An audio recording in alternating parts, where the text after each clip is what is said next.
Can you say hard hats, folks? Hard hats, lunch pail, steel toe boots. Anything short of a championship this year is a failure. Look at this boomer right here. You've just got so much talent here. Somebody said we need to apologize for Jalen. Can I close it, John? What are we apologizing for? What did we say? What did we do?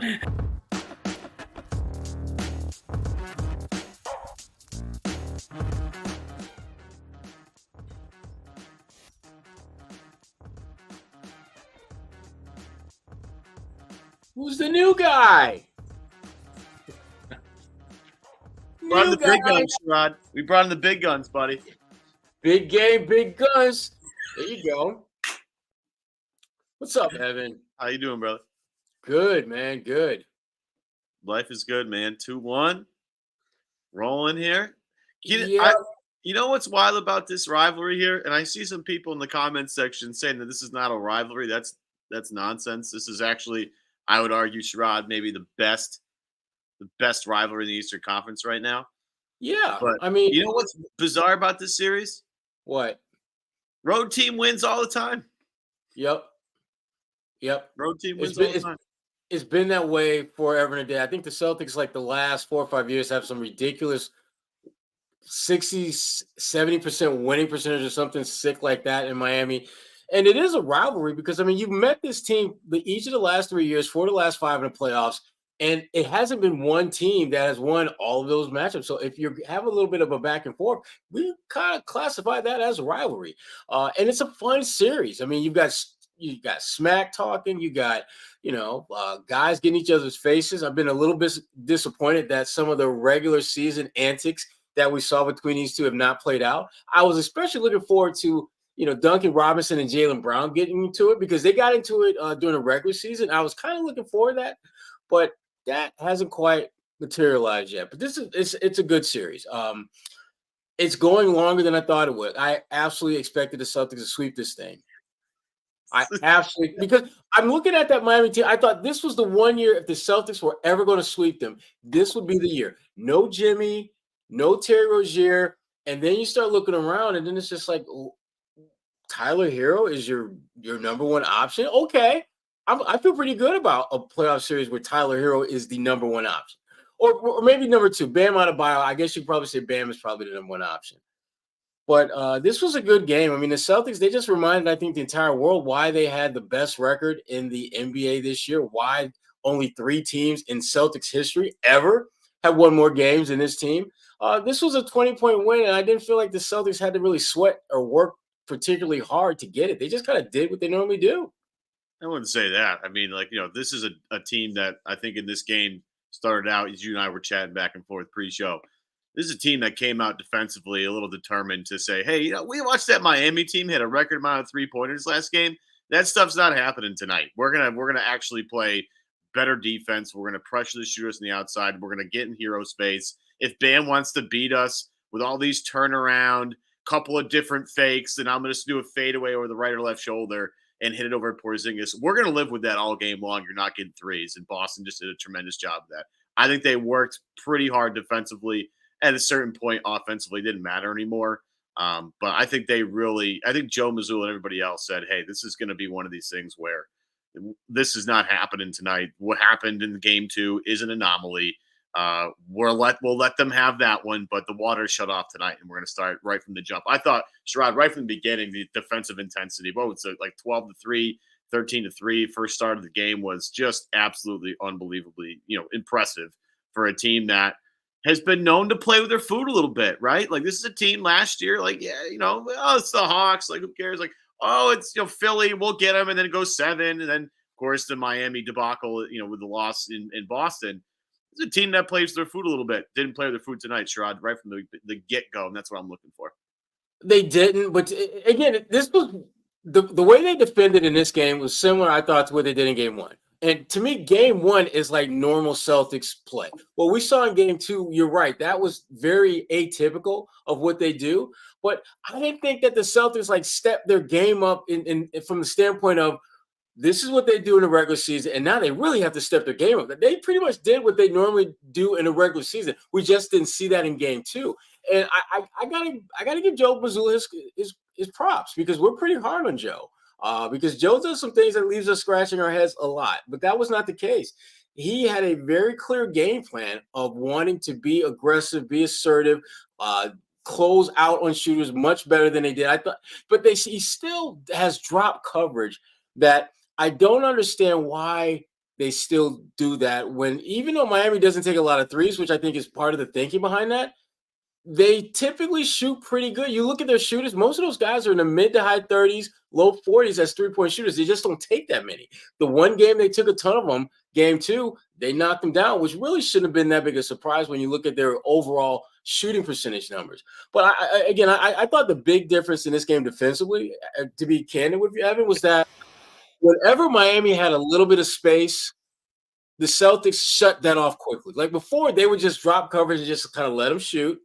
Now they were getting in their space the minute they had even the slightest inkling that Tyler Hero or Caleb Martin or any of those guys were looking to shoot, and their ability to close out forced Miami to oh crap, we're not going to get any good looks anymore. So we gotta do something else.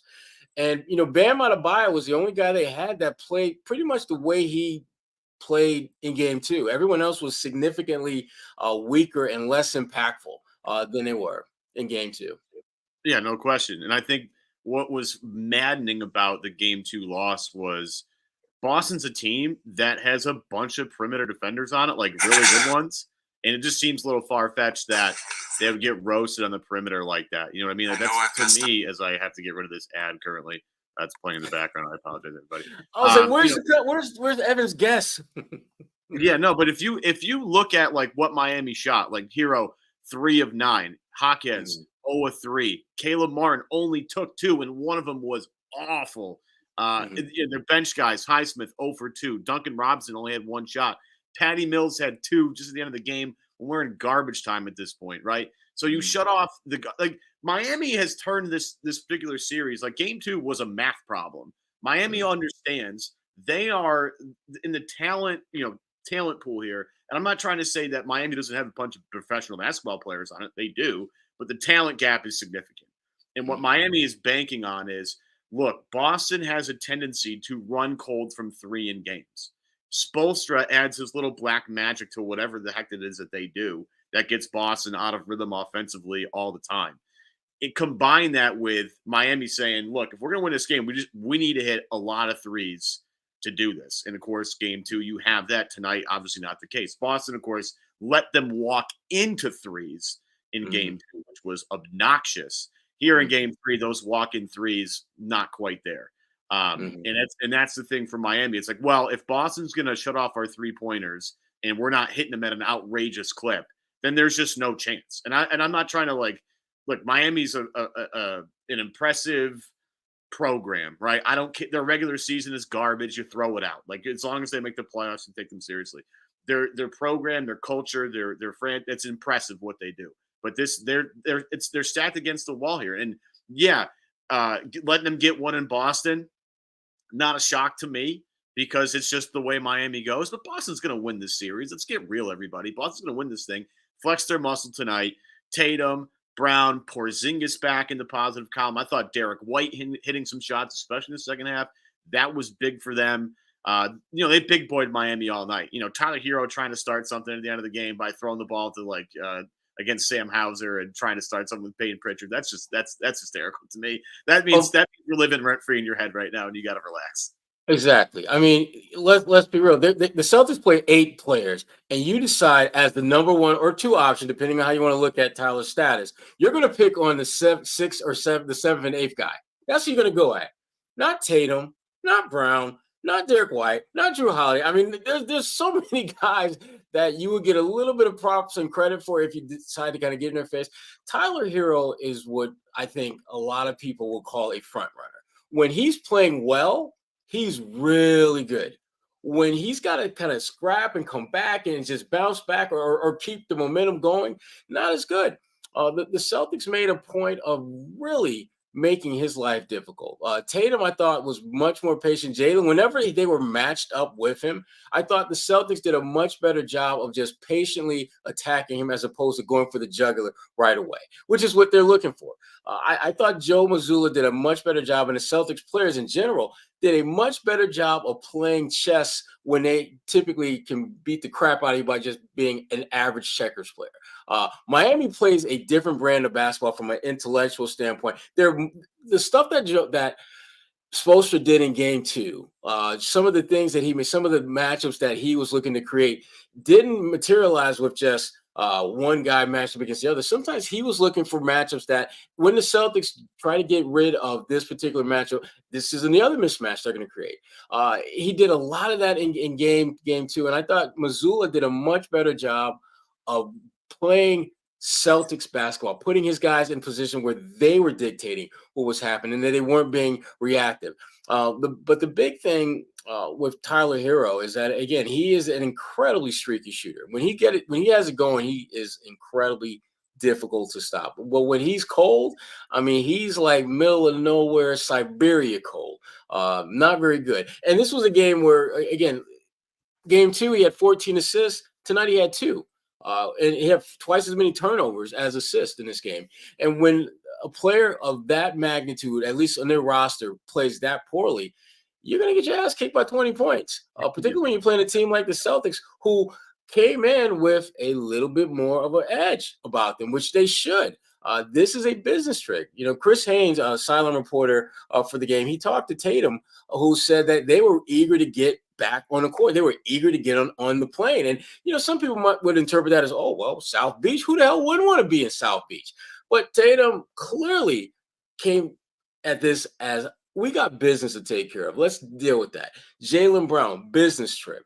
Al Horford, Payton Pritchard, who didn't take a single shot in game 2, which I'm still scratching my head what the hell was going on there, was much more aggressive and assertive in this game. Bottom line, the Celtics just played more like the team that only 3 teams in Celtics history have won more games in. They looked so much better in this game.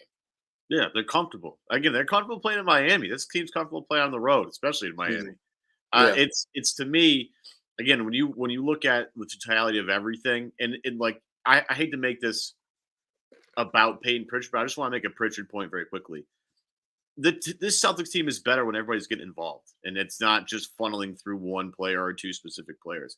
I thought it was funny that Van Gundy gave Jalen a little bit of flack for playing a little bit too much one-on-one when Jalen in the right matchups in the post has been a pretty reliably good scorer. But when this team's moving the ball, they're attacking the paint and the ball's moving around, they're really tough to beat. And when they're spreading you out like they do with the 5 out that they have with Porzingis and Horford, they're just hard to guard, especially with the guys that have handled the basketball. I mean, when you have Derek White catching it on the run to the basket, he's hard to stop. And then if you have a help defender down low, guess what? Derek White can make that read. Jason Tatum can make that read. Jaylen Brown's getting a little more comfortable making reads like that. Like if the ball is hitting the paint and spreading out, Boston will kill you for the most part, unless they just have a bad 3-point shooting night. Tonight, you saw a lot of them attacking the paint, and it's interesting to watch like someone like Porzingis try to get going from his little nail or elbow post up spot. But the 3-point shot was really what's really got him going in this game. I thought he looked a little shaky from the mid-range, from the mid-post, but his 3-point shot looked much more comfortable this evening. When Boston has – this is what makes Boston so hard to beat, and this is kind of what they're trying to do. They're emulating teams that have done this in basketball this year. Look at – and I'll go cross-sport here. If you look at South Carolina, right, South Carolina beat Iowa not because they had the best player on the team. Caitlin Clark, best player on the team. But the second, third, fourth, fifth, sixth best players all played for South Carolina. You get UConn, right? UConn plays Purdue in the NCAA final, right? Zach Edey's the best player in the game. Didn't matter. UConn had the second, third, fourth, fifth best player. Boston is banking on – they might not have the best player every series. And this one, they sure do. Jason Tatum is the best player. The next series they play, Jason Tatum will be the best player. It's possible that at some point Jason Tatum won't be the best player. They're banking on, but 2, 3, 4, 5, that's how they're going to kill you. And tonight, more of that. Look at the point distribution around the Celtics starters, right? And that's not always about the starters, but tonight certainly was. Tatum, very nice night. He's 20 plus. Jaylen Brown's 20 plus. Derek White's got 16 with a terrific third quarter. Kristaps Porzingis, he put an 18 as well. And then you have Drew Holiday, who looked a little bit more Drewish today. Only 3 points, but a team high. Look at that plus minus. 3 plus 23. Mm. That's how Boston beats you. When you talk about, you've been mentioning this a lot, Celtics basketball, the 2023, 2024 Boston Celtics, that's how they beat teams. Not because they have the best player. They might, and a lot of times they do. But it's not about the best player. It's about having the best 5-man unit, and they usually do. Yeah, and take it a step further. And when you look at the NBA this year, the teams at the top aren't necessarily the teams that have the number 1, 2, 3, 4, or 5th best player in the league. They're teams that go 5, 6, 7, 8 elite talent deep. I mean, Minnesota, they've been one of the best teams in the NBA all year, and they're deep. Oklahoma City Thunder, they're ridiculously deep and young, which is kind of scary. That's how you win in the NBA. And conversely, you look at a team like Phoenix. They've got 3 of maybe the top 10 players in the game, and they're not even going to get out of the first round. Not even out of the first damn round. And so, to me, you're right. I mean, teams are recognizing that you have to have almost like the slow drip process. You've got to just chip away a little here, a little there, a little. You don't need to overwhelm teams with the best player. When you look at the top 5 players and 3 or 4 of them are your team, you're probably going to win a series. And that's what this is about. This isn't about a game in the middle of February where all you need to do is just have that one good night. This is over an extended period of time. And so you're going to need depth. You're going to need to be able to wear teams out because teams that are deeper are going to go deeper in the playoffs. It's just that simple. Look at, the Lakers. They've got LeBron, they got AD, and then they got what they got? Rui crickets. They got D'Angelo Russell. Well, that doesn't scare you. Crickets. We might as well just call it the LA Crickets because after LeBron and AD, that's all they got. Makes more sense than LA Lakers. They don't have any lakes in freaking California. Come on now. Exactly. So I mean, but they're another one of those teams that again very strong in terms of front-loaded talent. But when you start going down their roster, you realize this guy is like their 3rd or 4th best player, but he might barely be in the rotation for like a team like Boston or Minnesota or OKC. And that's how you win. That's why not having Jimmy Butler, not having Terry Rozier is such a devastating blow to them in a playoff series because Miami has shown that they can win without Jimmy. I mean, I think the winning percentage without him and with him is about the same. Maybe 1 or 2. Okay, so I hear that stat. I see that stat. I'm not saying it's the regular season is one thing, and I know where you're going, Evan. I know where you're going. Playoffs, it's a whole different number. Playoffs, it's a different story. Jimmy elevates his play. I will own that. But overall, they're just as good with him as they are without him. Obviously, he's a different kind of player in the playoffs, and we've seen that. The Celtics have seen that. But let's not act as if the Celtics haven't played him in Miami in the playoffs and beat them. They have. Do they do it all the time? No. Does Jimmy give them a lot of stress? Hell yeah. He's a really good postseason guy. He's built like that. But right now, the Miami Heat, the best thing they've got on that sideline right now is Spoelstra.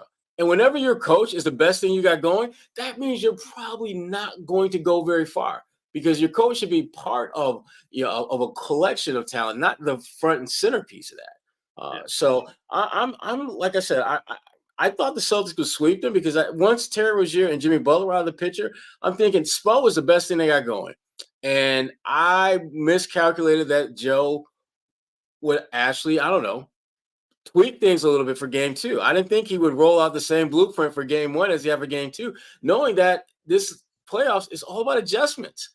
And I thought Joe made some good adjustments and they got to win. Now, let's hope that Joe doesn't think that, we got the win in game 3. Let's just do the same thing we did in game 3 and game 4. That's not how this playoff thing works. You got to switch it up a little bit. You got to have the ability to anticipate what the other coach is going to do from a personnel standpoint. Like, for example, Patty Mills, end of the game.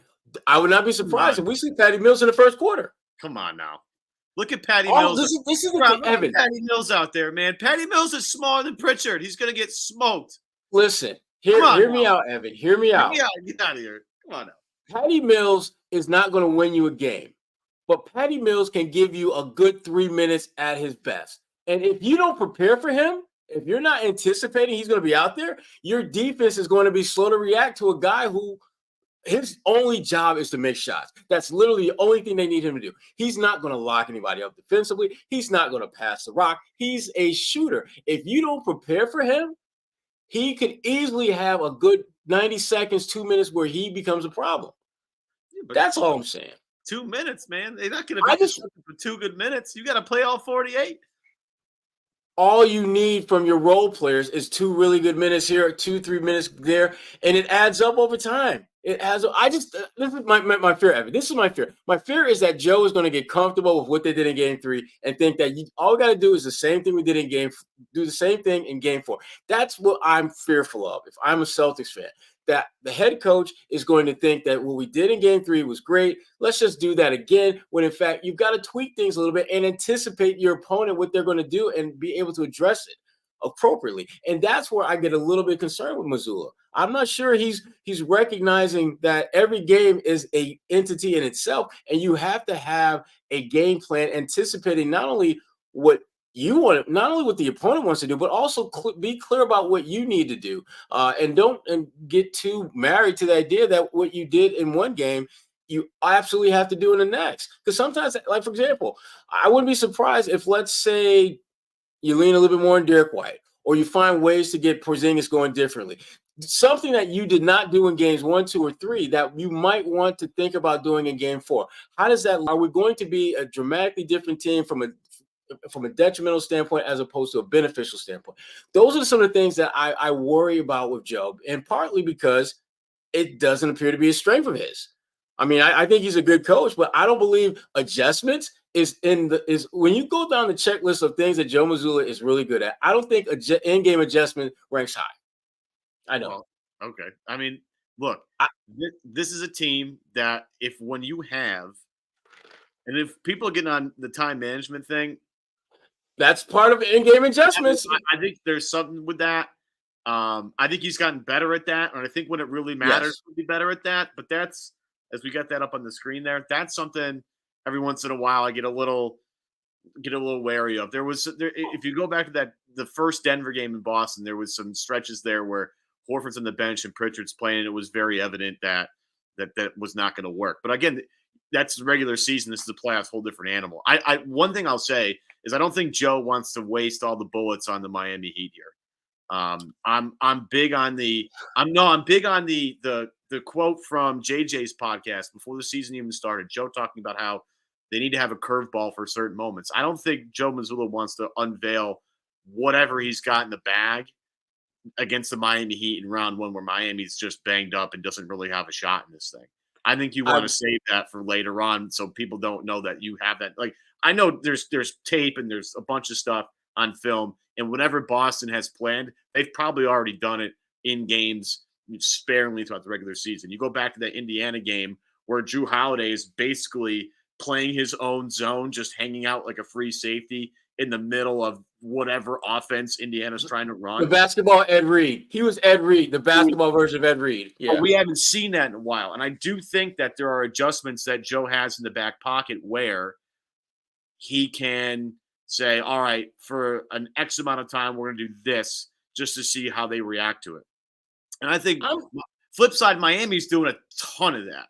I don't know if you've noticed, but Miami at one point, I mean, they scrapped Kevin Love in the middle of the game because just he couldn't play. The zone wasn't working. So they tried Thomas Bryant, and Thomas Bryant got absolutely smoked too. So, Mazzulla doesn't have to play nearly the amount of chips that Spoelstra has to play to win a game. I think Spo knows that they're lucky to walk out of Boston tied 1-1. I think he knows that they're behind the 8 ball here. And I think as we move forward, you'll see more desperation out of Spoelstra. I think you're going to see the most desperate Miami Heat team the next game. I think Game 4, Miami will do whatever it takes to win the game, including being a little extra physical, which I think is something that we haven't seen too much of yet. Although it got a little chippy tonight, I think they'll be extra physical in Game 4 because I think Spo knows they have to walk out of Miami tied 2-2, or this thing is seriously over. Yeah, and they will be more physical because that's their style.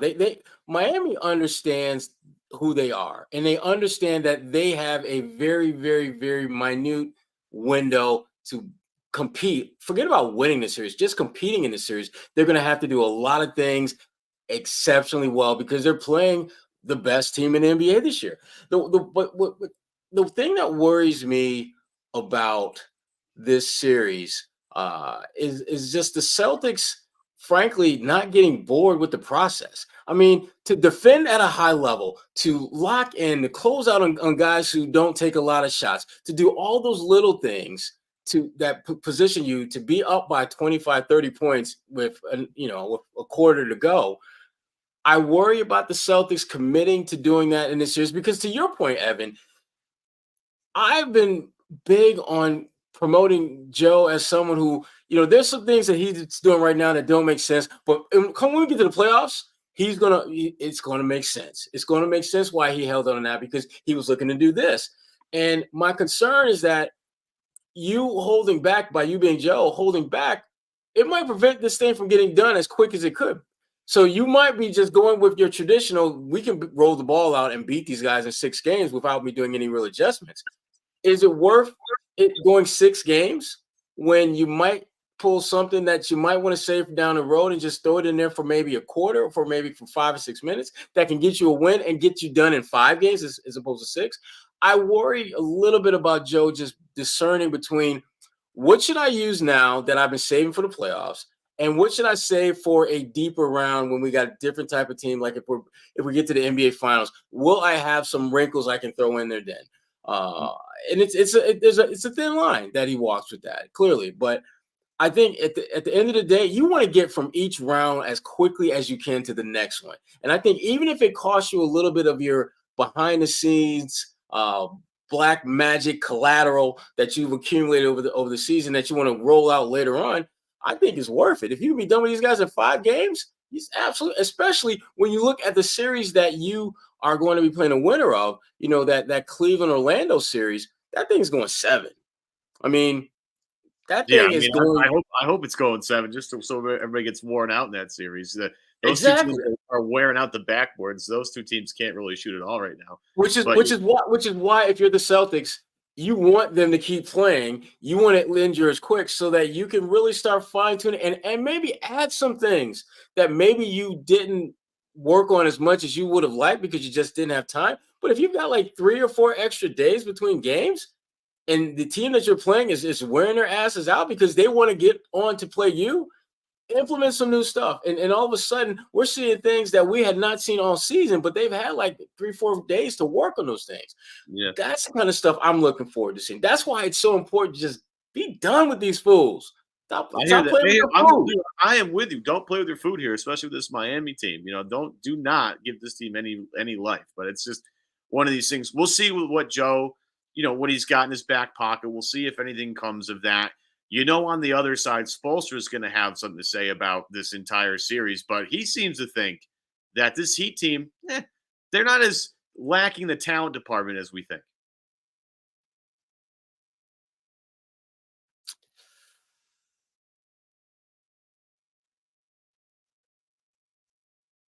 Do we have that bite fired up? That's all right. We're trying to get something moving here in terms of there's a quote. We have enough to get the job done. And we understand the challenge and that's what our competitors love about this series. We know we have to play hard and we also have to play well. But at that point in the second half, we were down, 20. Can I be honest with you right now, Sherrod? That's a man who knows he's lying right there. You see his face? You see his face? That man knows he's lying to you. He knows he's lying. That guy does not look look, when they last year, when after game 6, and you looked at his face and you looked at it was Gabe Vincent last year too. Yep. They asked them, hey, you guys gonna win? You guys going to win this game 7 in Boston? You're the first team to lose up 3-0. And you looked at them, and there was legit confidence there. Yeah. There is no confidence in Spoelstra. No, it's almost like he's saying it to convince himself that we've got enough talent. Right, Coach? Right, Coach? Right, Coach? We got enough confidence. That's shocking to hear Spo speak like that. Because the thing I've always loved about him is that even when his teams didn't necessarily look to be that good, he always carried himself with an undeniable confidence that you bought. You believe that even though you knew that their team wasn't that good, damn it, he's selling it really good. I am keeping my wallet in my pocket on this one. There's no way I'm buying this. And after watching the first 3 games, I'm even more convinced that this thing is over because it took Miami having the greatest 3-point shooting game in their franchise's history to beat Boston in Boston. And if we're being honest and candid about it, the Celtics needed basically 3 good minutes of basketball in order to win that game. If they would have had a 3-minute stretch of typical Celtics basketball, they would have won that game. And Miami would have still made all those damn threes, and they would have lost. Right. They would have lost. And so if Porzingis doesn't go 1 for 9 from the field, and Boston doesn't have and Boston had a lot of dumb turnovers in game 2. Right. A lot of just brain fart, not thinking turnovers. That's the other thing about this game that we haven't really touched on was the turnovers by Miami. And some of them forced by Boston, some of them dumb turnovers, which you don't normally see at all with that team.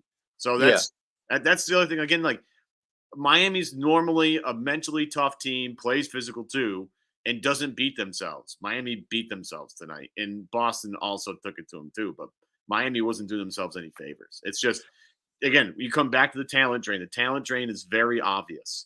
Again, I didn't think it was going to be one of these things where, Boston swept them. I thought it was possible, but frankly, I'm just going to tell you right now, this series, again, if Boston wins on Monday night, which I think they're going to, considering their comfortability playing in Miami, this thing is absolutely done.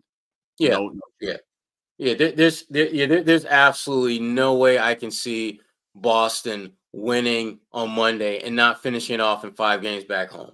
And it's Miami's in a tough spot because it feeds into the Miami culture / narrative of being scrappy. No one believes in us, and we find a way to compete and all that. But at some point, you're going to look in the mirror, and then you're going to realize they're better than us. They're stronger than us. They're deeper than us. They have more talent. They have home court advantage.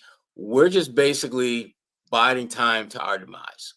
At some point, you're going to realize that. And I have this weird feeling that Eric Spoelstra isn't quite there yet, but he's on that road, trying to say, we've got enough to win this. Coach, that might be the most uninspiring pep talk that you've given the media ever. No one is buying. He looked tired. He looked exhausted. He looked like someone who's been trying to figure out all the ways he can scheme something, and he just looks like he's done. He doesn't look like he's. I mean, that mad scientist that's in the lab, and they've got the crazy ass hair, and they got all the scribbling on the wall, and then they just at one point they realize, I am no closer to finding an answer than I was 17 hours ago. No, I'm screwed. And to be frank, like Boston has some room to get better here. We haven't even really touched. Boston didn't shoot the ball well from 3. They were 11 of 37. Yeah, like less than 30%. The next down. Jalen 0 for 4. Derek White 2 for 7. Tatum 2 for 7. Porzingis is the only guy that had a decent night from 3-point range. Tatum missed 4 free throws, which is insane. Jalen's got to practice free throws. He's starting to really. I mean, he can hit them in spurts, but he also misses them in spurts, and unfortunately, he's missing a lot right now. Boston didn't shoot the ball outrageously well. 48% from the field, 30% from 3, 72% from the line. But Boston's a 50, 40, 80 team. Like that's what they do. That's what they average. Like that's why they had the best offense in the league, because they shoot the hell out of it. The scary part about this team, though, Evan, is that even though they didn't shoot the ball well and they didn't shoot it from the free throw line, they won by 20. And honestly, they could have easily won by like 25 or 30 if they really, really wanted to.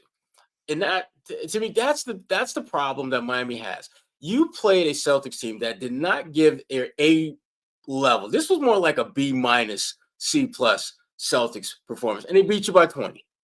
And that's a problem. That is a major problem for you. You need them to basically beat themselves. I said this from the beginning of the playoffs that the biggest opponent the Celtics are going to have is the Celtics. When they lose, there are going to be very specific things that they've done that were major contributors to their defeat. And you go back to game 2, Porzingis, 1 for 9. If you had mentioned the turnovers or you mentioned Porzingis' lack of scoring in game 2, if either one of those things wasn't a factor, the Celtics would win. If Porzingis had a typical game, that would have been another 12, 14 points, probably would have been 4, 6 points off of Miami's ledger. And next thing you know, Celtics would have probably won that game by like 7 or 8. It would have been a close game, but they would have won. And that's the problem that you have if you're the Miami Heat. No matter how well you play, you're going to need the Celtics to have an atypical game that has very little to do with you and everything to do with them not doing what they traditionally do or what they've done traditionally this season. And you can't expect that to happen 4 times because that's what you're going to need to win the series. You're going to need them to have basically 4 game 2s. That's what you're going to need Miami. And that's just not going to happen. Yeah, you got the one. You may get 1 more, but you're not going to get 4. And the one thing that we talked about all season, at least I did on my podcast, Celtics Beat, by the way. Well done. Well played. I was waiting for it. Little quick plug. Here's the thing. Kristaps Porzingis partially was brought in to be a zone buster against Miami, right? Mm-hmm. And it's not shocking to either of us, right, that Boston lost game 2 because Kristaps had a bad game. And he talked about that particular bad game with our very own Bobby Manning in the locker room after the game today. To that last game, obviously, it was probably one of your, worst games with the Celtics so far. To bounce back the way you did, just what did you feel over the last couple of days, and how did that kind of set you up for tonight? Oh man, it was a long 2 days, just the way it burns inside, after a game like that, after a loss like that, and me not probably having my worst game as a Celtic, it really burned inside. I'm not gonna lie. So I was long 2 days until I get another opportunity and made some adjustments and didn't fall too much into their game of this just physical like all the time, and that's what they want me to do. So a little bit different and completely different game today. And burn, baby, burn. I've been talking about this with a lot of people, and this is the one thing I'm really curious about is the way Kristaps responds in games that really matter, because Kristaps played a lot of games that haven't mattered at all. Right. And I like to see, and again, he's saying this after a game where Boston just absolutely wiped the floor with Miami. So it's easy to say this after a type of game like that. But I do like the fact that he's got just this other personality that we kind of haven't seen yet, because Boston's been rolling teams, and Porzingis has been kind of nurtured a little bit, and not for all for good reason. He's been nurtured. He's been, gotta make sure he makes the playoffs. Now that he's here, and he had a really terrible game in game 2, I wanted to see specifically how he would respond. And then the stuff, just him saying that after the game, that is the attitude I'm looking for from Porzingis. I want to see a killer out there. I want to see a guy who takes this seriously. I had a bad game 2, not happening game 3. That's the stuff with Jason Tatum that I was really curious tonight, right? He had a great first half in game 2, and he kind of disappeared in the second half, right? Came out today, settled in quite nicely. And then, by the time stuff really mattered, game was over, and Tatum was just taking really hard shots and trying to see if he could make them. So it's just a good, when you have the leaders in this team like Boston does, between Tatum, Brown, and Porzingis, good to see them bounce back and hold themselves accountable, right? You don't need Joe Mazzulla. This isn't the Ime teams where Ime's got to hold everybody accountable during every single press conference and run everybody over with the bus, right? This is a team that's now grown up a little bit and holding themselves accountable. And I like to see that. I don't know about you, Sherrod. That's big for me. No, the thing about Porzingis that I really liked about that soundbite was just him talking about it burning, that it burned him up. And I think sometimes when you look at these Celtics teams and you look at the Tatums and the Brown, these guys go to the conference finals or deep into the playoffs damn near every year. And there's almost like there's a numbness to defeats in the playoffs for them that, we lost the game, but, we've got another game. We'll be fine. I don't like that. when you lose in a play, I want you to feel hurt. I want you to feel like the world is coming to an end unless I get my ass back out there and play better the next time I get an opportunity. I don't want to take for granted every game that I lose and think, well, I'll just go out there and get another one. Porzingis was clearly hurt by how shitty he played in game 2.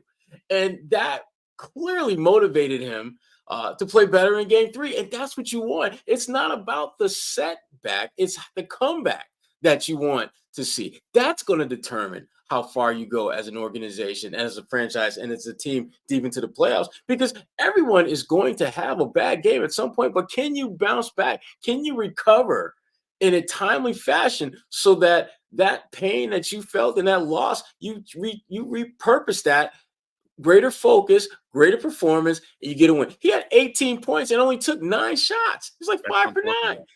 It was very efficient shooting night for him. And this came on a night where he got into foul trouble. I think he would have went for 25 or 30 if he didn't pick up the 2 quick fouls in the first quarter.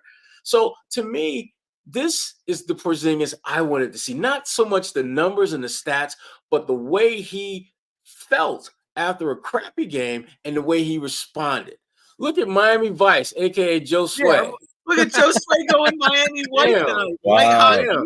What team do you play for, Josue? Evan, it's even like bulky and baggy. Damn. Okay, Cribs. Yo, you and Gary, man. This must have been that must have been the thing. That's what it is. You guys used to watch Miami Vice. You got reminded. Josue, don't act like you like 22 years old, dude. That's what I meant. That was before my time. Out of here. Nah, I like it. I'll take it. I mean, it's Miami Vice vibes for sure. I mean, look, at the end of the day, all I'm missing is just walk around like this, with the sleeves up. Isn't that what you gotta show a little cuff, little sleeve on the inside.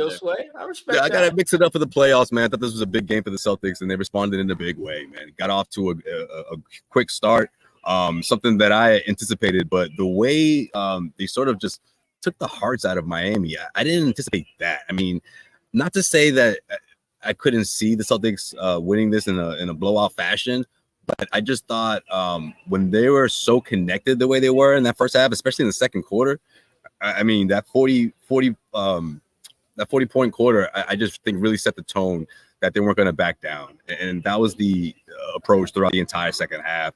I asked Jalen about Kristaps and the start and how he already outscored his game 2 performance in the first 5 minutes of this one. And he said that, look, he wasn't trying to get fouls. He wasn't trying to, manipulate the officials. He was just balling. He just played. He just focused, and he was locked in from the start. And that's essentially what it took. I thought Bam Adebayo was tough. He tried to be physical with him. I mean, they're all like that, but especially in this game, I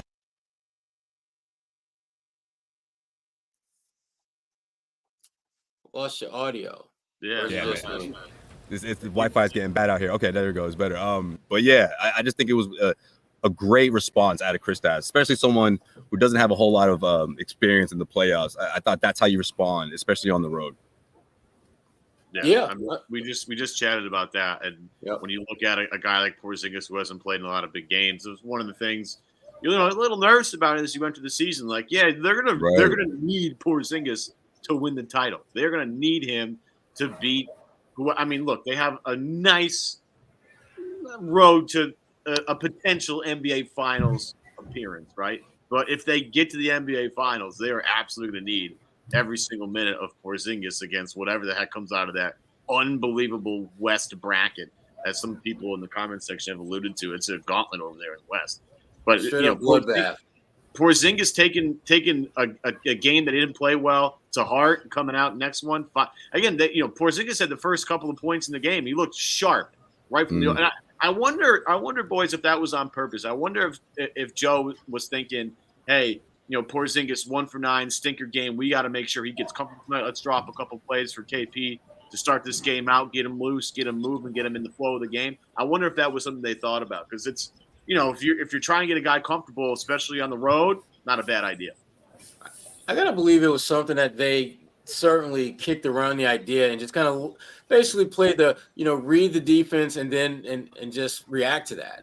And I thought they did that. I mean, Tatum and Brown, I thought early on were just seeing if they could seeing what they could do and forcing the defense to react to them, putting Porzingis in a chance where he could get going early. I thought they did a good job of that.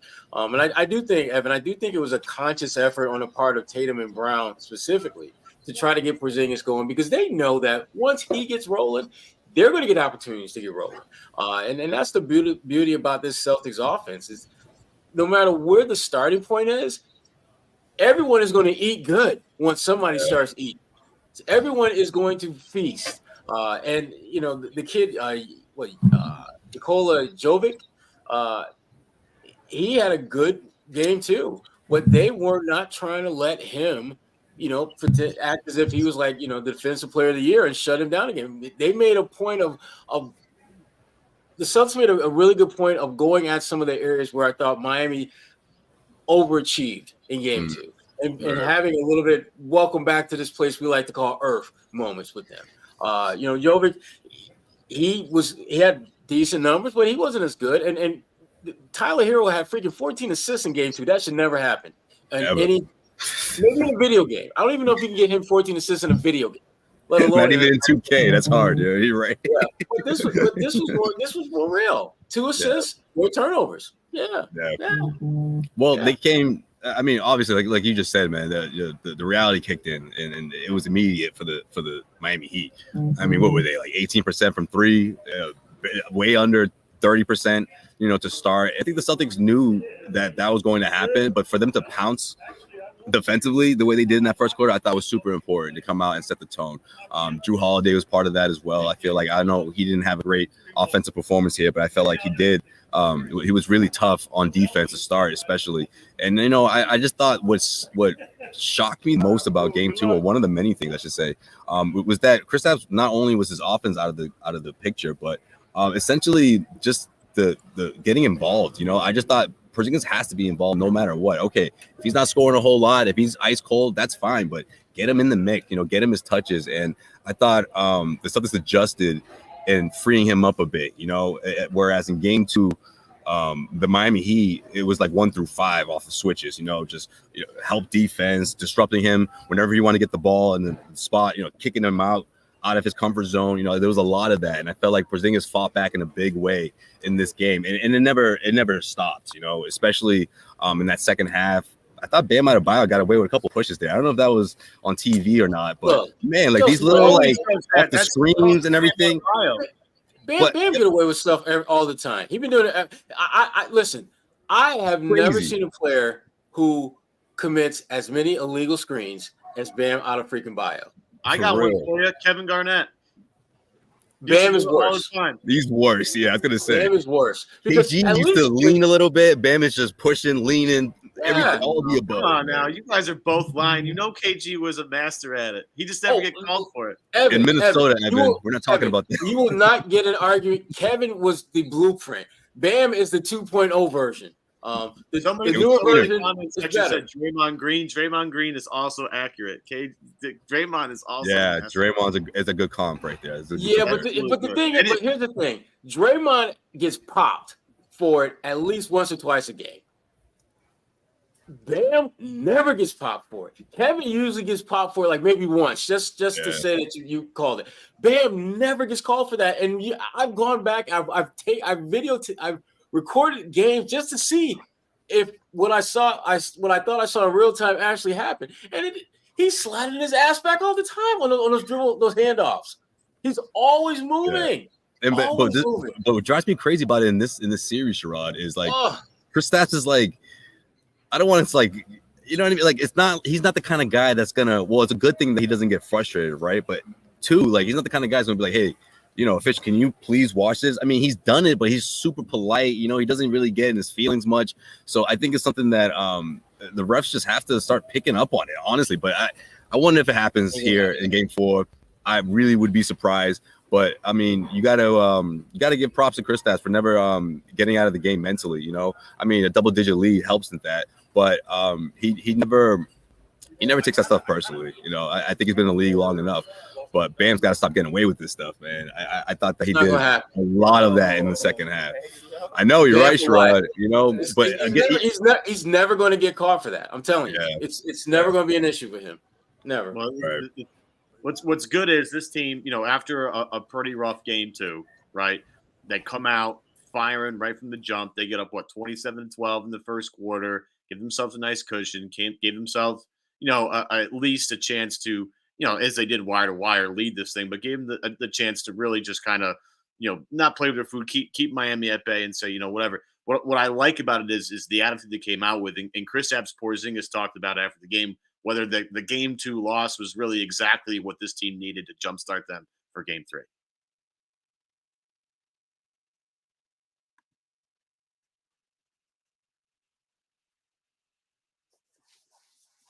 At least it was there. We'll have it in 2 seconds, I promise. But again, it is one of these things where a bit of a wake-up call and, you know, the intensity and physicality that you guys have to bring every game. I don't think it was that much like our lack of like physicality or something like this. I think again, it's the same thing. Kind of, we fell in a little bit. At least, of course, I'm talking more from my perspective, how I felt game 2 and then game 3 as individually. I fell into their like this wrestling match, you know, with them, and yeah, at the end, like, this is how we play. It's much harder for us, for them to stop us if we play this way. A bit more movement, a bit more freedom, and yeah, and I think if we, you know, match all the rest of the things, it's yeah, we'll be fine. Yeah, KP's not about that WWE life. No, but that's he ain't about that. He ain't built for that, though. I mean, yeah. I'll say this, though, being Eastern European, those guys are not soft guys. I'll just tell you that right now. They're not soft dudes, but he's not about, you know, that's what Tyler Hero's for, you know, start stuff. Tyler Hero's about that life for sure.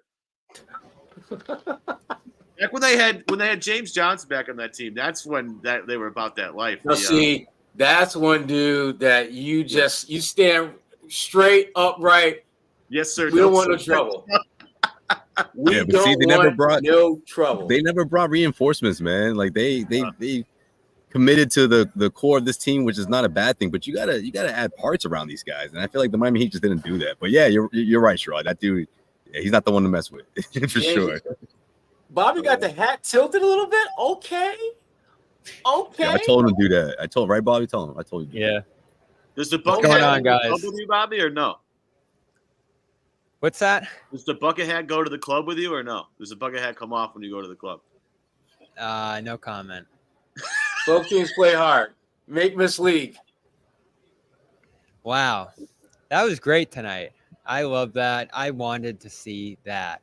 20-point defensive win where you didn't play offense great, especially early, but you grinded it out, found some opportunities to get out on the run off your defense, and I felt like just bury Miami's offense. And they had a few stretches where they got some stuff going, but overall, you just had them completely demoralized on that end for much of this game. I mean, a 12-point opening quarter, all the turnovers. It was great stuff. And then you flatten out their three-point shooting to where they can't even get 33s off after a game where they almost shoot 50. It was good stuff. And part of me was worried, Evan, coming out of the last game, that after the 3-point loss that they suffered there, that they would just be bombs away in this one, trying to get the advantage in that area again. But instead, they recommitted to defense. I felt like a lot of that stemmed from the players. I know Joe was talking a lot about getting back to offensive execution, which they did inconsistently in this one. But this one's about defense. And I keep saying it, this should be a defensive team. Mm-hmm. If they play to their potential in defense every night, they can grind out any win, even the ones where they don't shoot well or play consistent offense. And they still got to work on some things on that end, certainly, to perform better later in the playoffs.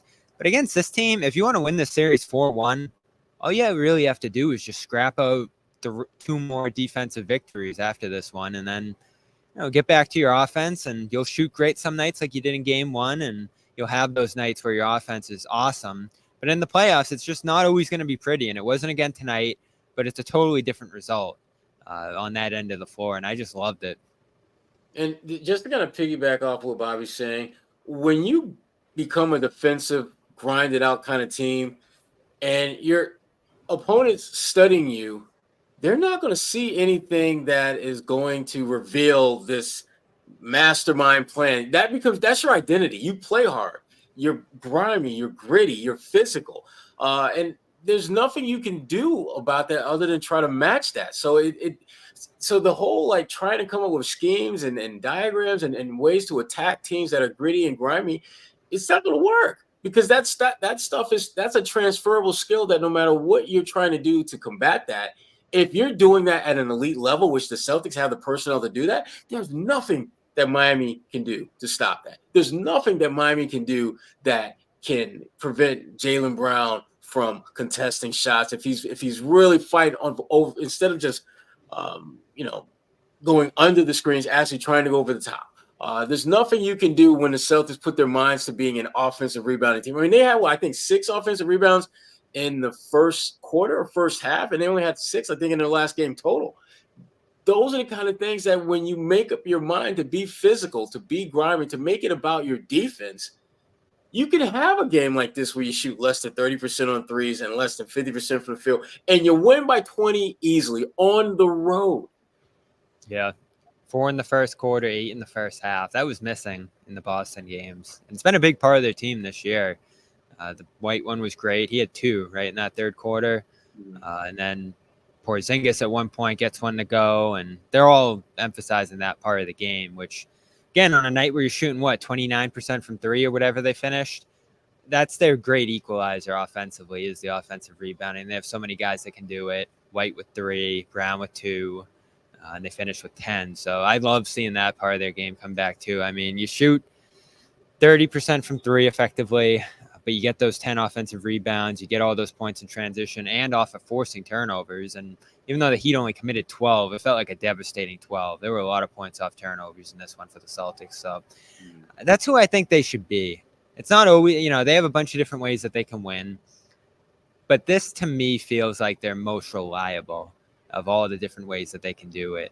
And, you're going to be in some series like this. Next round could be like that, whether you see the Cavs or the Magic, both more rugged defensive teams that are going to do some similar stuff to muck up the game.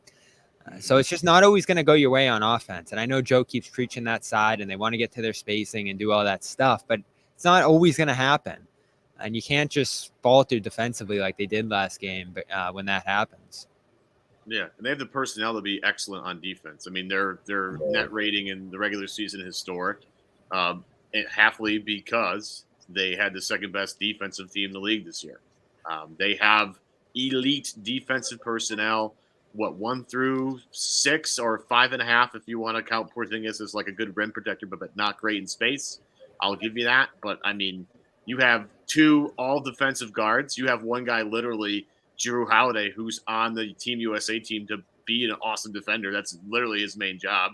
Jaylen has done a tremendous job at taking the assignment of the team's best player. Jason Tatum does that most of the other time. Oh, yeah, and then there's just Derek White, who's maybe the best defender of all of them. I don't know. He's maybe the best rim protector on the team.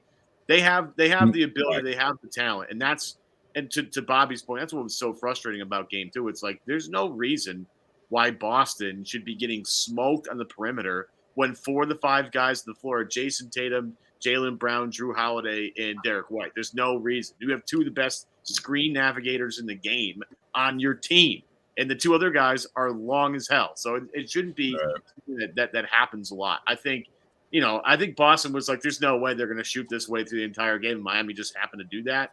It was a little perplexing. I think we've talked about this a little bit in terms of Joe's lack of adjustment in that game, but you knew that wasn't going to happen in this game. You knew Miami was not going to shoot, the lights out in this one. And Boston, as Bobby alluded to, did a tremendous job creating extra opportunities for themselves, whether it was turnovers or offensive rebounds.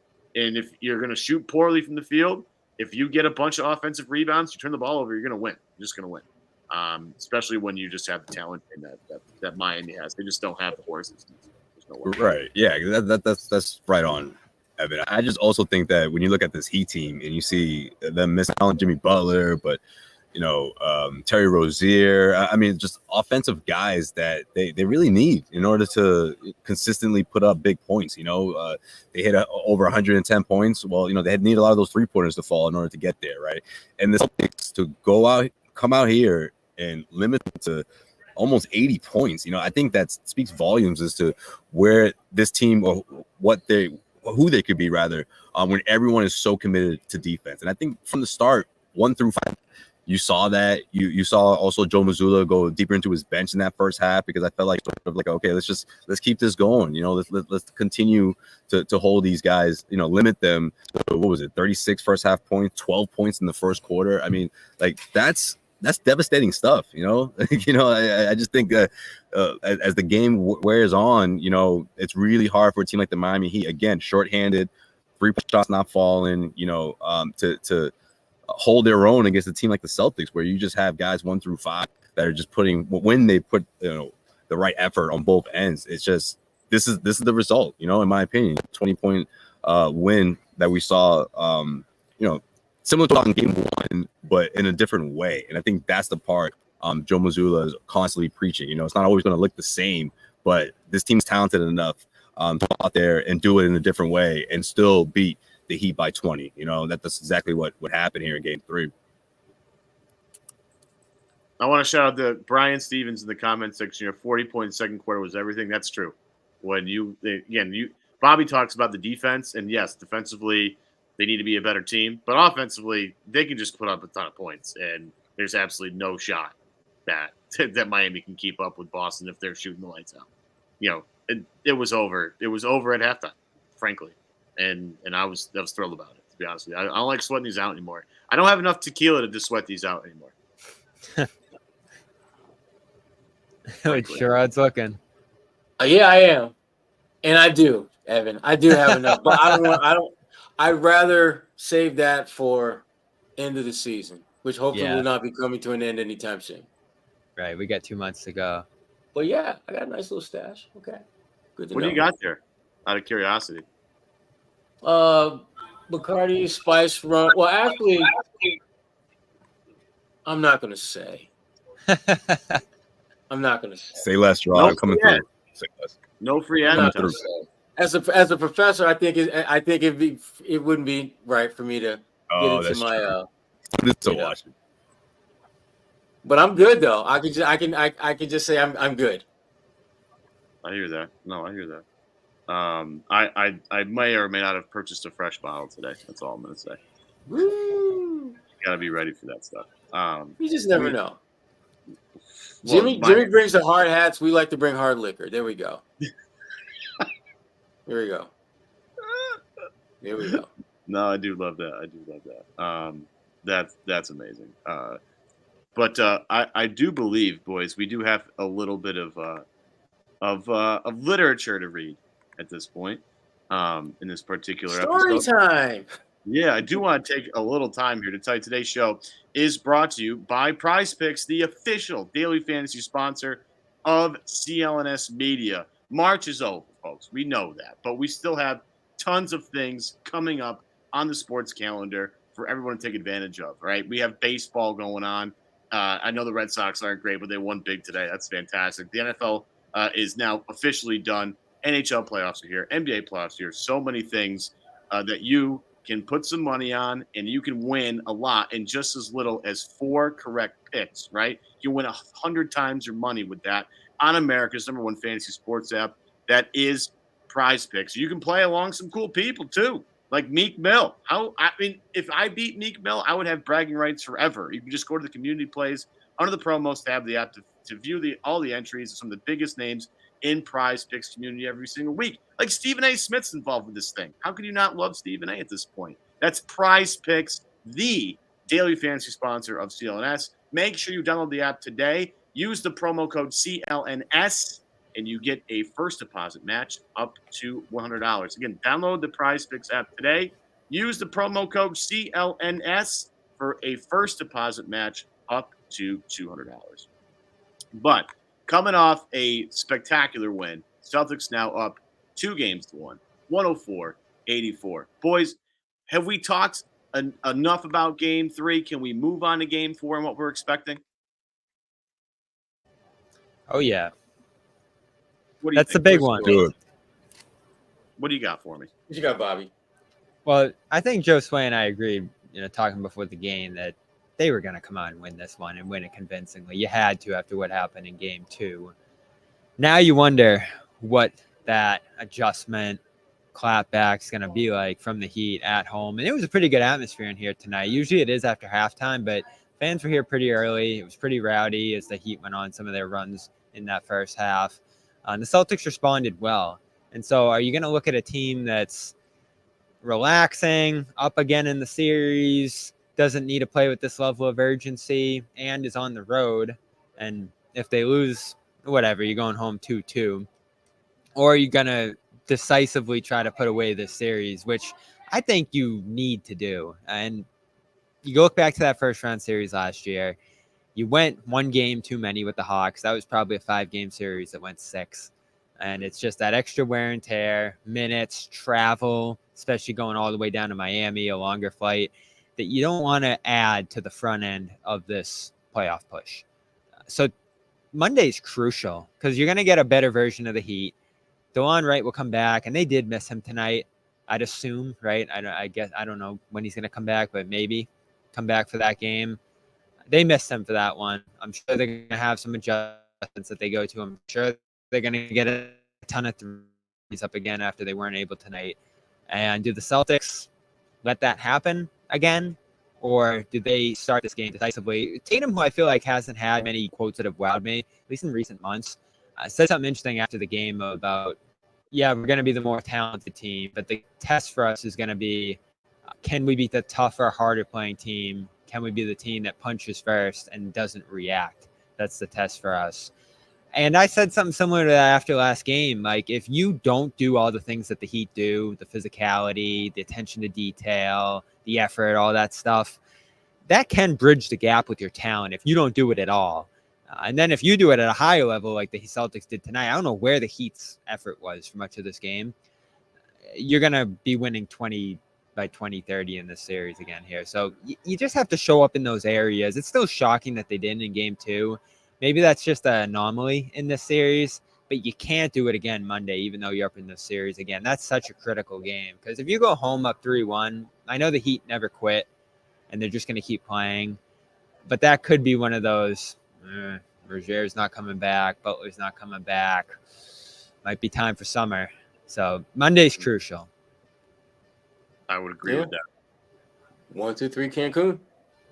Yeah, that would be preferable. A 1-2-3 Cancun game for Game 5 would be absolutely incredible. That way, you can get, Miami on there. You can start their vacation a little earlier than normal. I would enjoy. I'll be honest with you, boys. I will take a little extra. Like, I will enjoy if they win Game 4 and get this done in 5. I will enjoy sending Miami home a little more than I would the normal team, considering the bad blood between these two teams the last couple of years. That's for sure. Yeah. I mean, the Celtics, the politically correct answer is just getting past the first round is a great thing to do. But no, it means more when it's Miami. I mean, this team has had your number. They talk more smack than pretty much any team that you face in the regular season, postseason. And it just feels better to kick their ass if we're being honest about it. They're like they're the only kid on the block that you tend to see, who's in position to take that next step. Milwaukee, Milwaukee's kind of been up and down with Giannis. When he's healthy, they're really good. When he's not, they're not that good. It means more, I think, to the Celtics to put away Miami because this team has robbed you of at least one and maybe even 2 trips getting to the NBA Finals. There's a part of you, the Celtics, that has to believe that you may have won an NBA title if it wasn't for the Miami Heat, an additional title. And you don't want to let this opportunity slip away because this is the best team that you've had in a regular season. Not only did you dominate the league, you dominated Miami. Miami is still, they didn't win a single game against you in the regular season. So, yeah, it does mean a little bit more to put that ass away, to put them away. Absolutely.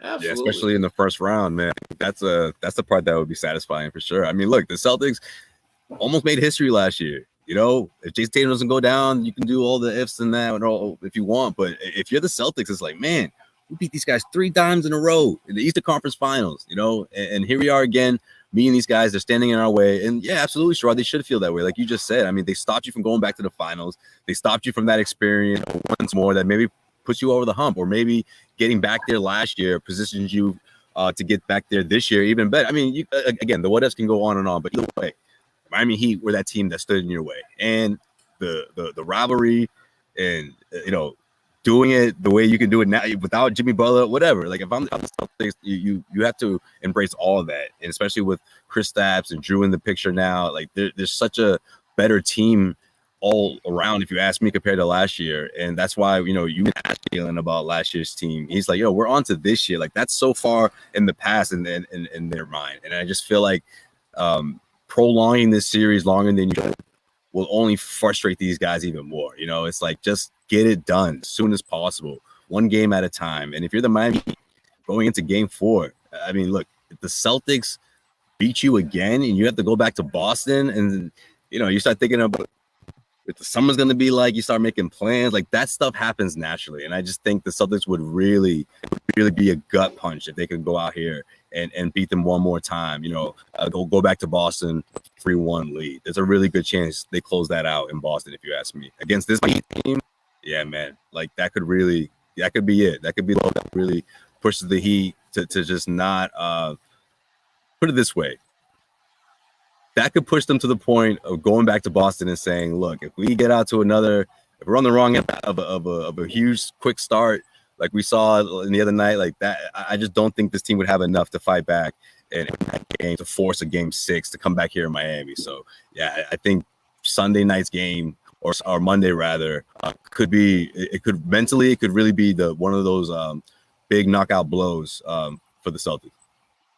Miami, much like Stan Van Gundy's hairline, is not coming back. And I want to take a quick break to tell you that this show is brought to you in part by Nutrafol. Hair thinning, speaking of hair thinning, is complicated. The problem is actually much bigger than your hair alone. Like your skin, it has a reflection of your health, and internal factors can impact the way your hair looks, feels, and grows. And Nutrafol's whole body approach multi-targets underlying root causes like stress, hormone fluctuations, and nutrient gaps for visibly thicker, stronger hair. And Nutrafol is the #1 dermatologist-recommended hair growth supplement with over 1 million people seeing thicker, stronger, faster-growing hair with less shedding. I don't have that problem. I'm going to be honest with you guys. I think I'm going to be all right. Take the hair wellness quiz at Nutrafol.com for personalized hair health based on your specific root causes. Take the first step to visibly thicker, healthier hair for a limited time. Nutrafol is offering our listeners $10 off your first month subscription and free shipping when you go to Nutrafol.com and enter the promo code GARDEN. Find out why over 4,500 healthcare professionals and stylists recommend Nutrafol for healthier hair. Nutrafol.com, spelled Nutrafol.com. Promo code GARDEN. That's Nutrafol.com. Promo code GARDEN. I'm much in agreement with you boys. I just think at this point, you look at Miami, you look at Boston, you look at the way this thing is shaken out.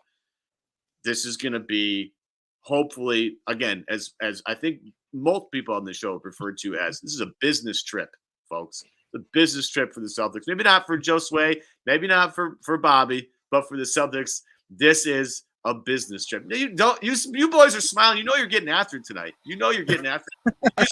You guys just think we have no discipline. We're working hard. For real. 3 years in a row, right, Bob? All of our work. We're used to this. We've been through it. We can contain ourselves. This isn't our first time down here. Yeah, but it is the last time you'll be here as part of the NBA season for, at least until October, November 20. Well, I haven't seen the schedule yet, so maybe it's not there. But I will say. Evan, on that note. No, I'm just kidding. I don't want to come back here for game 6, man. I'll be honest. I just don't think this is that serious that should warrant a 6 game. But let's see. Yeah. Either anybody gonna play any golf while you're down there? Out of curiosity, Bobby. I'd love to. I don't know if I'm gonna get a chance. I'm definitely gonna try to hit the baseball game tomorrow. They're playing at 1. It's Nationals Sure. Marlins, so I don't know how long I'm gonna stick around for that. But Yeah. I do want to check it out, and maybe in the afternoon after I'll find a course. But I don't really know the courses down here. I know Orlando better. Yeah. But if anyone's got any recs, let me know in the chat. Yeah. Anybody down in Miami that's a big golfer, make Why sure you want to go to let us Orlando know so bad? Gotcha. where the spots are. But I do want to take one more quick moment. Today's show is brought to you by PXG Golfers. PXG is on a mission to create the most high-quality, high-performance golf clubs in the game. And they're bringing that same passion for excellence to a new line of apparel. And I got to say, folks, they absolutely nailed it. My stuff's on the way. I'm super thrilled. I love golf. I'm getting better at golf. I want to link up with Bobby at some point. Hit the links, give it a shot.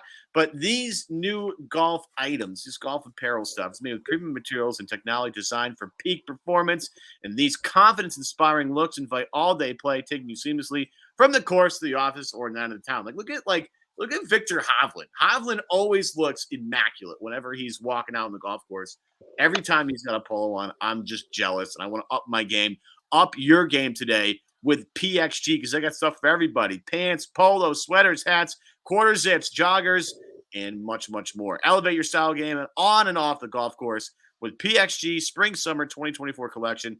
Head over to pxg.com/Garden Report. Use the code Garden Report to check out and save 10% on all apparel. It's pxg.com/Garden Report. Code Garden Report to save 10% on apparel. But seriously, boys, none of you are getting anything weird tonight. I would have a good time with that.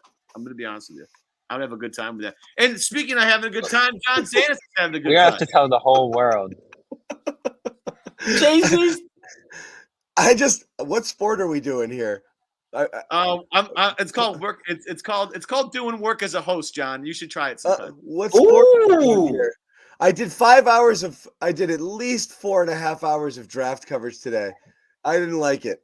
The new guy. Let me toss you a log right away, John. The reason Evan doesn't do more shows.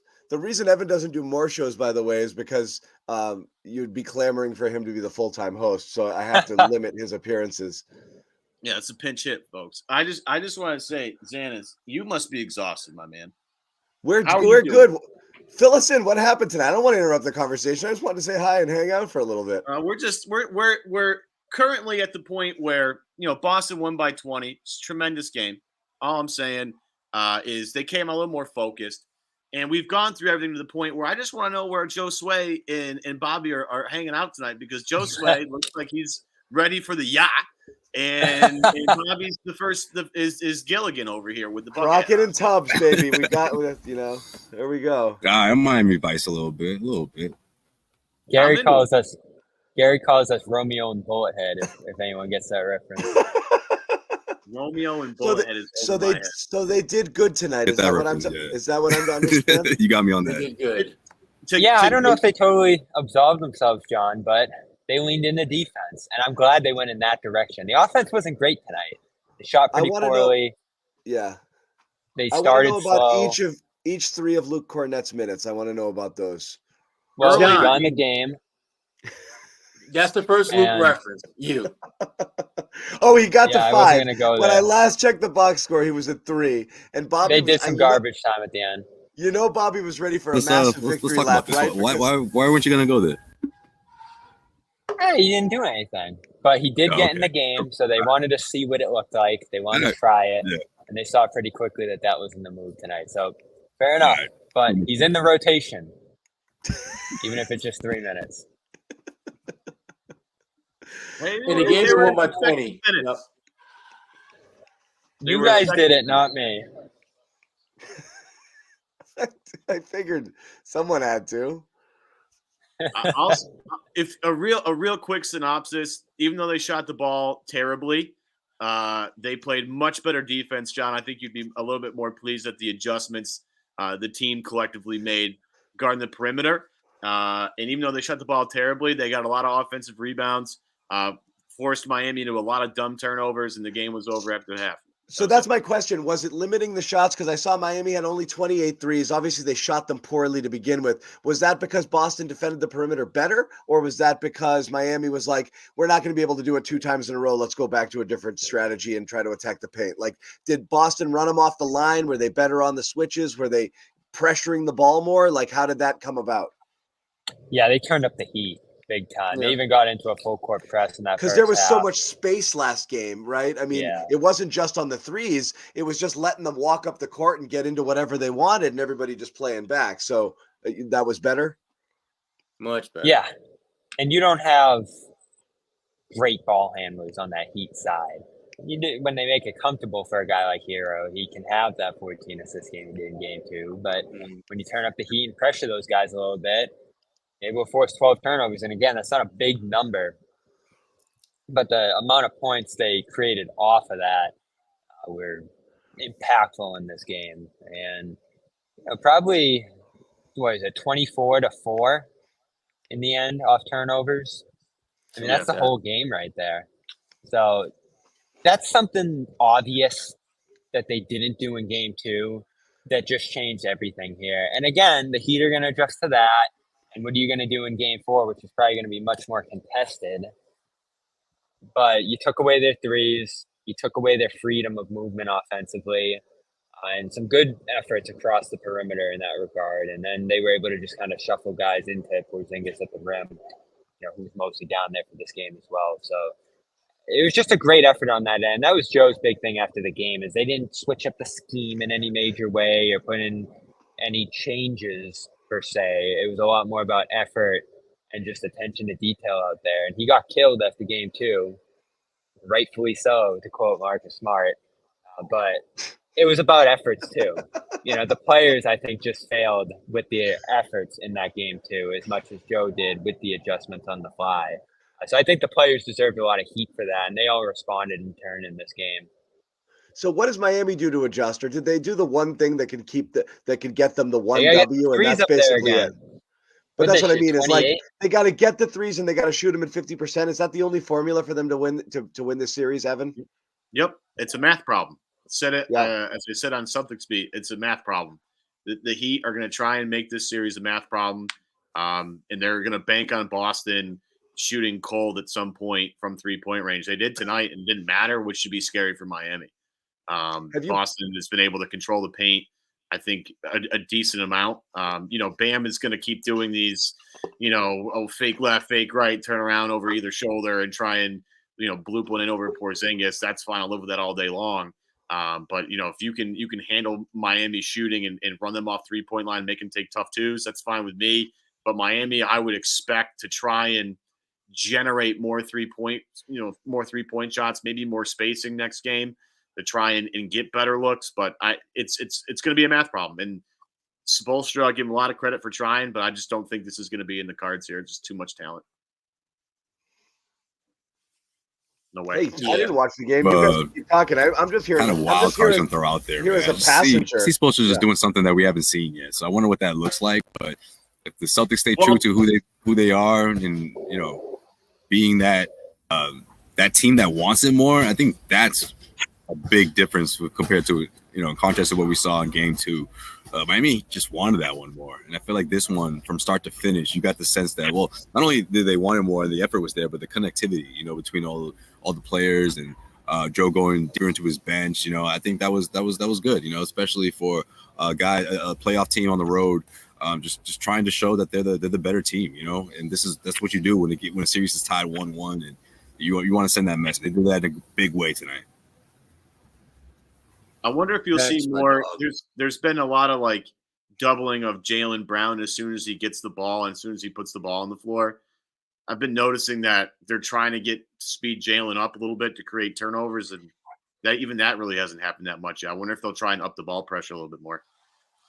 That was the one thing I noticed early that worked for them in this one, is they are trying to force him to shoot, not like the Warriors did, where they're leaving him wide open.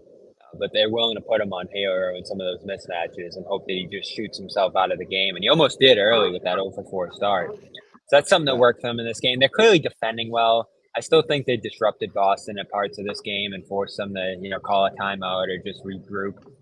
The bench units I felt like were huge in this game for them. That's something that the Heat can't match because they just don't have the bodies. I mean, again, no one's going to say DeLon Wright decided this game, but when you're down that many guys and you lose another guy and they don't trust Kevin Love and there's a tipping Bryant's point on that rotation and Patty Mills can't play, you run out of bodies. And I feel like the Heat ran out of bodies tonight. So if Wright's out again on Monday, they're done. I just don't think they have enough guys. And there's only so many adjustments and gimmicks you can try at that point, and you hate to rule them out, but if the Celtics take this seriously and they go all in on defense with their effort and intensity, I just don't see the Heat being able to score with them, and that's still what's so disappointing about Game 2 is that they just didn't as play Evan defense. said, math. Yeah, it's just math. They can't keep up. They can't generate enough offense. But let me ask you this: with the Celtics guys, for the guys in the locker room, it's always the thing that comes next with them, right? Like, great, they play like the best team you've ever seen. 86 Celtics, whatever, flawless basketball, and then they come out and lay an egg in another game. Then they come back out and they're like, oh no, let's get serious. It's always what's next. You get the feeling like this is the 1 in 10 game 2, or that there's a chance of a repeat as well. Because honestly, during the regular season, they would wash these away pretty quick. Almost every abomination was followed by like a 7-game win streak. So like we'd get all up in a lather about it, get all hot and bothered, and then they just put it behind them. You get the sense that like that was the only wake up call they needed, the Game 2 stinker, and that's it. Like this is over. Is it over? I mean, I think so, but hell yeah, over. It's a wrap. It's a wrap. Can't do it. I don't know when it's going to happen, Game 4, Game 5, but I had the series going 6. I just don't see the Heat losing 3 straight. I don't know how they're going to do it. Maybe it is another anomaly shooting night. Maybe it's the Celtics just falling asleep in a Game 5 up 3-1 at this point. But I do think they're going to have to come down here. And if they don't, and that's just one anomaly game in Game 2, I think that's a success of the series. You're not going to sweep them. No one's sweeping teams across the NBA at all for the most part now. Unless you're Denver. I think that'll be a success. unless you're Denver or OKC. Still got time here. OKC, the top 2 teams out west. OKC, yeah, I mean there were only 2 last year, and one was Brooklyn, who shouldn't have been in the playoffs anyway. Lakers hanging in. 5 would be a success. Lakers are Denver's still going to win that game. Don't worry. Yeah. I don't want to keep you guys too long. I just wanted to say hi. I'm going to let you guys wrap the show because Evan Valenti's already been on here for an hour and 25 minutes. We didn't tell him this was a 2-hour ordeal. So I'm going to go and I'm going to let you guys wrap it naturally. I just wanted to say hello. I saw Jimmy Toscano and we saw 2 Messi goals. We almost saw a Hattie. Two Messis, 1 Suarez. That's where we were tonight. Jeez. The team's stacked. What was the final score? Yeah. That's incredible. Messi almost can't not score. It's ridiculous. Yeah. Like he had the ball. I mean, he almost had a hat trick too. It got stopped, and then somebody banged home the rebound. Suarez played Suarez came in at like the 75th minute, scored like 5 minutes later. So it's ridiculous. And he's 37, but whatever. They're still. It's in this league though. Yeah, he'll be all right. It's awesome. It's just a different sport. Messi's. It was worth seeing in person, but I apologize to the Garden Report faithful for missing it, and thanks to Evan for filling in. But yeah, I'm going to peace out. I'll let you guys wrap the show wherever you guys had it. I just want to say hello. I just want to know, I guess I need like some sort of hat item. There's a hard hat thing going on. Bobby's got the bucket hat. I mean, I missed out on this hat thing. I just but your hair is terrific though. Like it's true. Have you been using Nutrafol? I had to read the Nutrafol ad, which is tough. Evan did the read. We're $1.30 in. We got to get Nutrafol. I'm gonna get out of here. No. John, we did it, but Evan. We did it. Evan you can never mention that. Remind the public that that hair is natural. So I respected him for that. Like, hey, listen, if you guys need it, that's great. I don't. But when Evan's like 97 years old, then might he consider Nutrafol. But up until then. That's not going anywhere. That's not full hair he's got on his head, man. That's what's up. Yeah. All right. West, okay. Good. All right. I've talked too much today. I'll Evan's see you guys having later. fun. Hey, later, guys. I'm comfortable now. It's hour and a half in. I'm getting comfortable, boys. Hey, that's what we do this time of year. Thank God it was a 6 o'clock. Sorry. Yeah, that's fair. I don't think we missed. We got everything covered here. I think soccer player in the world today. Look at him. I think so. Did you guys talk about the little scuffle? I like that moment. You had Martin in the mix again. Briefly. For that. Come on now. You know that. Yeah, that was good. That's the only other thing I have from this one is it's great to see Pritchard in the mix. Tatum called him the most confident guy he's ever seen. You mean the guy that didn't take a single shot in game 2? Yeah, I remember him. Yeah, I don't think he had the opportunity to. I don't think they utilized him enough. I don't think they utilized White enough last game. So to see them make a conscious effort to get the ball back in their hands is probably the last thought I have from this game. It looks more and more like Pritchard's going to be an X factor in them winning a title. Because, Hauser's going to do the Hauser things, and he's going to have his role. It's pretty steady. He fouled 4 times in this one and didn't shoot great. But Pritchard, if you get him the ball, if you get him opportunities to do something with it, he's going to make plays. And in this game, it's 2 offensive rebounds. The defensive energy's been there all year. You hate to see them get away from a guy like that last game, not only from a shot perspective, but from a minute perspective, too. I think he only had 12 last game. So they phased him out a little bit too much, and they could have used that in that last game. I thought Holiday was so bad offensively in that last game that you probably should have got away from him and went to Pritchard. And those are still the things we're going to watch from Mazzulla for the rest of the series. Can you make those tough decisions rotation-wise if certain guys don't have it? It was Porzingis last game. It was Holiday last game. Could you have closed with Pritchard and Horford in that game? But luckily tonight, Porzingis bounced back. Holiday was much better, even without a huge offensive role.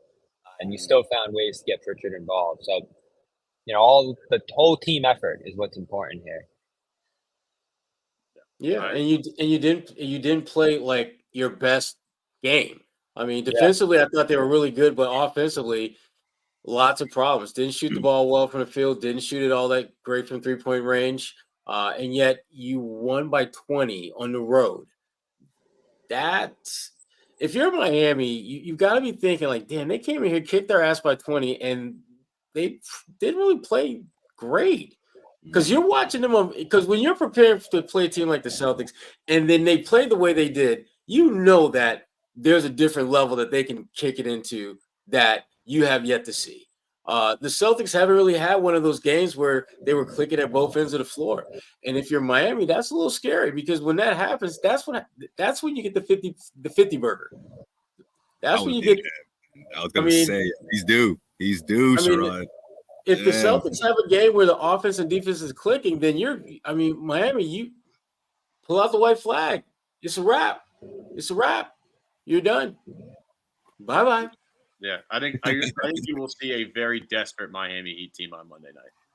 Well, no, when you bring up the 50 burger, Sherrod, I'm thinking to myself, you haven't seen the best version of the Celtics yet, but you also haven't seen the best of Tatum or Jalen. I mean, either one of these guys could go off for, 40, 45 points, whatever the case may be. And I think that's something that might happen in the next couple of games, and not only should that be enough in my opinion, but I think it would be great to see one of those guys just have sort of a signature performance from this series because that's how talented they are, obviously, but also it'll show me that, they're ready to put this team away for good, and I think the whole team put up an effort in this game that gave you the sense that they wanted more, like I said earlier. But I just think guys like Tatum and Jalen, it's like coming up, you guys see that as well.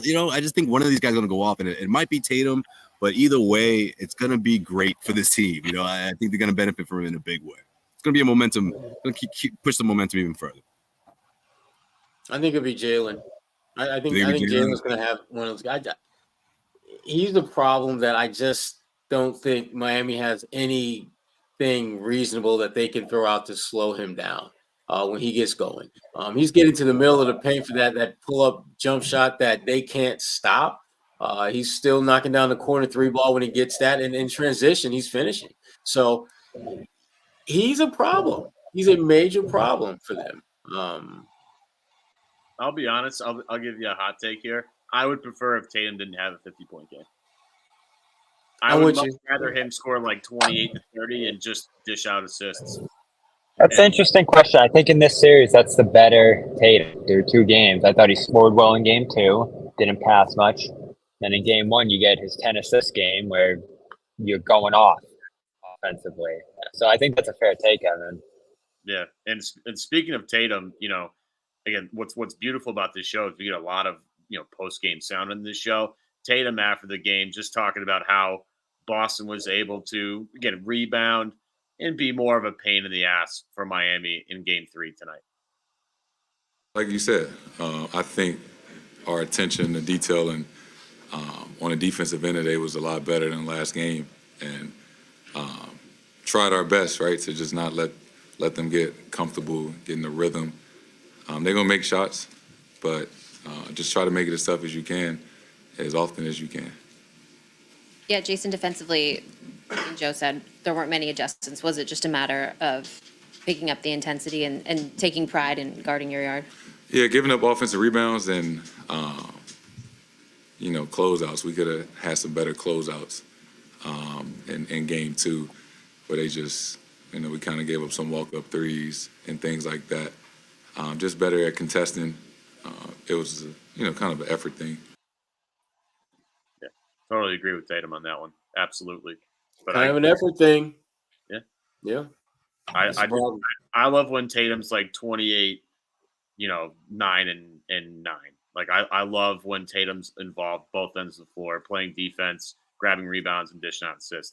That's the most lethal Tatum, and that's my preference. Yeah. Well, boys, for that. I think we covered it all. Monday tip is at 7:30, something like that. I don't know if it's official yet, but that's what I heard. TBD. Yeah. What the heck's going on? I think that's most likely, though. All right. Well, there'll be another Garden report after Game 4. Yes, gentlemen. Yes, that's not TBD. There always is. We'll be with you, Bobby and Josue down in Miami. We'll see what these. I'm just curious how outfit-wise what you guys are coming out with for Game 4, because I'm pleasantly surprised. I can see Josue rocking some little pastel colors. We came with some good stuff today. We were turning heads. I'll tell you this: if I'm on Game 4, I will come throwing serious heat on this show. If I'm on Game 4, boys, you better step it up. I'm coming out. I will get into the closet. It'll be all right. Full-on show in this show. I promise you. But that got the substitute DJ here. I like it. Yeah, challenge accepted. For Game 4, I'm just going to go with my usual. Come with the usual. Hey, that's fine. That heat. That's a good one. That's fine. We love that. Like, we're gonna make this a thing. I'm thrilled. Thank you all for having me. Appreciate it. Everybody in the comment section. You guys are the greatest. I can't believe you guys have been going at this for 1.5 hours. Unbelievable. For Great Bobby job, and Josue down in Miami. Thank you, boys, for joining us. Appreciate you. Sherrod, thanks for having me. John Zanis, who's not even here right now. Shout out to John. Shout out to Jackson and Amit, who are just the greatest for keeping this thing moving, plugging. Producer boys. Those guys. Producer boys. I like that. This show does not have without the help of the guys behind the scenes. Those guys are incredible. I'm serious. It made me super comfortable in this chair. Appreciate those guys. But everybody. Celtics up 2-1. Game 4 in Miami coming to you Monday. Garden Report on CLNS Media coming to you right after the game. For Josue, for Bobby, for Sherrod, for John Zanis at home, for Jimmy too, who apparently has a hard hat somewhere. I'm Evan. We'll see you guys next time here on the Garden Report. Wait, Amit's got an outro for us, I think. No, he doesn't. He said he was going to work on an outro. He had a phenomenal game. Phenomenal. Forfeit's out. I think it's an option. That did not sound like a chair. It was a freaking chair. It does sound like a chair.